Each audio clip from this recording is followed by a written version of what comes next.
Édition spéciale donc de Smart Cyber tournée sur le campus francilien à l'occasion de l'événement Cyber Echo qui est organisé dans le cadre du Cyber Mois. Nous, on va commencer cette émission avec un point cyber. On revient avec Yvan Rogissard. Bonjour Yvan déjà. Bonjour Delphine. Sur ces attaques qui ont touché les aéroports européens. C'était au mois de septembre. C'est encore assez récent. On va essayer de décrypter ce qui s'est passé. Avant, je vous présente, vous êtes le directeur avant-vente chez Zscaler, qui est un acteur de la sécurité cloud pour l'Europe du Sud en ce qui vous concerne. Alors revenons sur ces faits de ces attaques, cyberattaques, qui ont touché les aéroports en Europe.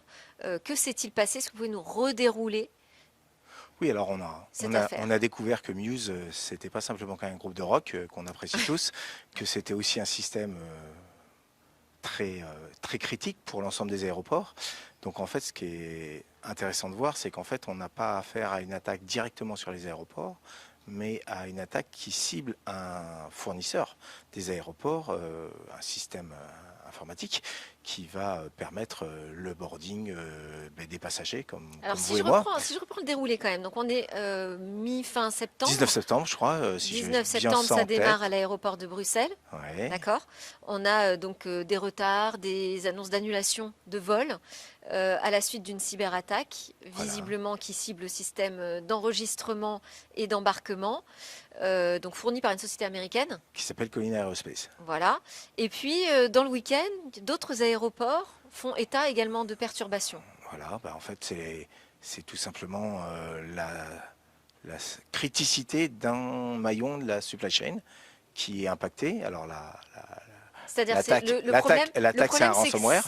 c'est qu'on passe par un fournisseur qui est aujourd'hui, on va dire, omniprésent, c'est ça, C'est pas un sur les systèmes problème, c'est d'information. une évidence de l'économie actuelle sur lesquelles on a des acteurs qui sont très spécialisés et je pense qu'un aéroport n'a pas à faire son système d'embarquement, ça Ok. coûterait trop cher, il y aurait trop d'équipes à faire. Donc on est toujours dépendant de fournisseurs.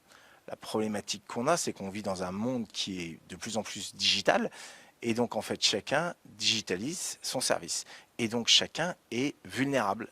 Et là, en fait, on a un fournisseur qui a été attaqué à travers un ransomware et donc son Alors, système est tombé. donc vous confirmez que c'est un ransomware, hein, Oui, qui est à l'origine de c'est public, donc en fait, perturbation, ok, très bien. Et est-ce qu'on peut faire le parallèle avec ce qui s'est passé avec CrowdStrike? Parce que quand vous non, dites c'est pas tout à fait la même chose. non, non, mais sur la répercussion en fait que ça a eu au niveau du nombre Alors, d'aéroports, quand on a un l'impact de la fournisseur supply chain est toujours qui est important. aussi omniprésent en fait dans la chaîne de sous-traitants, on se retrouve avec des impacts, Oui, des dommages collatéraux en c'est fait. vrai. Mais là, je pense que dans le cas des aéroports, le passager qui était impacté à Bruxelles, ça ne le consolait pas trop de savoir que le passager à Heathrow était aussi impacté et que le passager à Berlin était impacté. En fait, là, je pense qu'on n'a pas un rythme économique systémique Ouais. sur l'ensemble des choses. On a des choses quand même qui sont centralisées au niveau d'un aéroport qui perturbent l'ensemble des passagers. Je pense que j'aurais été passager, j'aurais été Ouais. assez énervé aussi, comme tout un chacun. Mais en gros, globalement, là, on a quelque chose qui est de l'ordre de comment je gère le risque de mes fournisseurs. D'accord.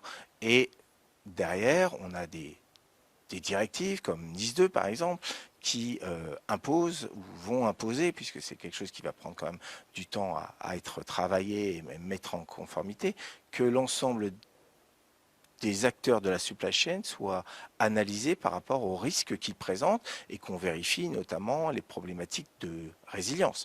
Parce que finalement, le risque zéro n'existe pas, notamment dans le monde cyber. Et donc, si jamais ils avaient pu redémarrer sur un système résilient à côté, on aurait peut-être eu une perturbation, mais qui aurait peut-être duré beaucoup moins longtemps. Donc, en fait, on voit bien qu'on a on vit dans un monde digital, même si là, les gens ont repris, dans certains cas, le stylo et le papier pour faire les enregistrements. Mais globalement, ça crée évidemment de la perturbation. L'intérêt, c'est de savoir et de connaître son risque par rapport à ce supply chain, de valider les plans de résilience, les plans de disaster recovery et de business continuity, parce que là on parle peut-être plus d'un plan de disaster recovery et de business continuity, comment mon fournisseur sait redémarrer Et c'est valable, tout à l'heure, vous parliez de CrowdStrike, c'est valable C'est pour ça que évidemment je pour faisais les acteurs de la cyber, mais c'est c'est valable pour n'importe c'est pour quel ça que fournisseur. je voulais quand même qu'on explique ça, parce que pourquoi je parle de CrowdStrike? Parce que CrowdStrike, c'est une mise à jour, visiblement. Il y a eu un problème au moment d'une mise C'est à pour ça que je jour. disais que c'est pas tout Voilà. à fait pareil. Alors que de l'autre côté, on a C'est une une attaque. attaque par ransomware, mais dans les deux cas, Ça finalement, perturbe. on se rend compte que c'est un sous-traitant Mhm. qui est attaqué, et non pas directement l'entreprise qui fournit le service au consommateur final, aux voyageurs et tout ça. Comment est-ce qu'on peut, puisque ça fait partie effectivement des obligations de NIS 2, comment est-ce qu'on fait pour s'assurer que ces sous-traitants sont résilients, ne présentent pas de failles particulières? Enfin, c'est Alors, carrément, on se dit, c'est carrément mission impossible. Alors, non, c'est ça, là où j'en viens à ma question clé. Quel est le conseil du pro? ah, alors, je pense qu'en fait, c'est évidemment très compliqué, mais c'est le but euh, d'une entreprise et du RSSI d'analyser les éléments de sa chaîne, de sa supply chain qui sont critiques, Ouais. et de voir sur chacun de ces éléments quel mécanisme de résilience et de business continuity il peut avoir. Parce que finalement, le business continuity de mon fournisseur participe à mon propre business continuity. Eh oui. Mais Et ça veut donc, dire quoi? Il faut que je l'audite, mon il faut que je fournisseur, l'audite, sur il ce faut que je point-là. teste, il faut que je vérifie qu'il en ait un. Parfois, c'est des choses qui sont peut-être oubliées lors de la sélection d'un fournisseur. Eh bien, on peut considérer que je vais choisir le fournisseur le moins cher, même si finalement, ces procédures de disaster recovery et de business continuity sont moins bonnes. Et Ça, ce ne serait pas votre conseil, par exemple? voilà, ça serait un peu mon conseil de regarder et de s'intéresser fortement sur quel que soit l'acteur, notamment les acteurs de la cybersécurité. Qu'est-ce qui se passe s'il y a un problème chez ce fournisseur-là? Nous, c'est quelque chose qu'on a traité, on a analysé, on a segmenté aussi les risques par rapport à nos différents clients, et on a mis aussi en place des systèmes de boutons rouges qui permettent de fonctionner, même si, ce qui n'est jamais arrivé, l'ensemble des data centers de Zscaler ne fonctionnait plus à travers le monde. Comment est-ce Donc, qu'on évite la propagation aussi, une fois que c'est là? alors la propagation, ça c'est un autre aspect. Aujourd'hui, on a deux choses. On a d'abord, avant la propagation, il y a le fait d'avoir des choses vulnérables. Là, malheureusement, on va vivre de plus en plus avec ce risque de vulnérabilité qui est important. Donc connaître sa vulnérabilité, pouvoir croiser les différentes vulnérabilités qu'on peut avoir, c'est, je pense, quelque chose qui est essentiel. Et après, ce qui est vulnérable est beaucoup moins exploitable si c'est caché que si c'est publié. Et là, on va rentrer dans un sujet qui m'est cher, qui est le zéro trust, qui est d'arrêter de tout publier.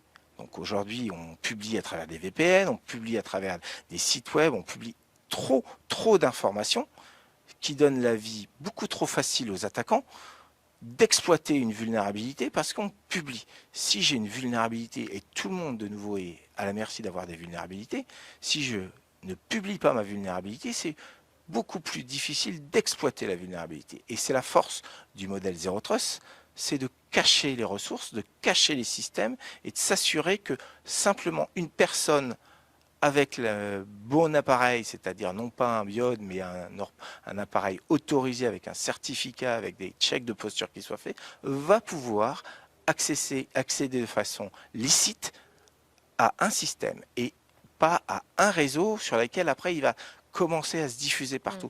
Parce que les attaques, c'est toujours ça. Je rentre par une porte, une Une vulnérabilité, petite porte, et ensuite... et après, je m'étends, je fais un mouvement latéral et je vais cibler le système Muse, par exemple, qui va embêter tout le monde. C'est pas évident qu'ils soient rentrés directement par Muse. Ils sont sans doute Ouais. rentrés par un VPN, par un port RDP qui était peut-être ouvert ou des choses comme ça qui ont permis de rentrer sur le réseau. Et comme on a un modèle historique qui est basé sur le réseau, eh bien, les attaquants peuvent se déplacer dans le réseau.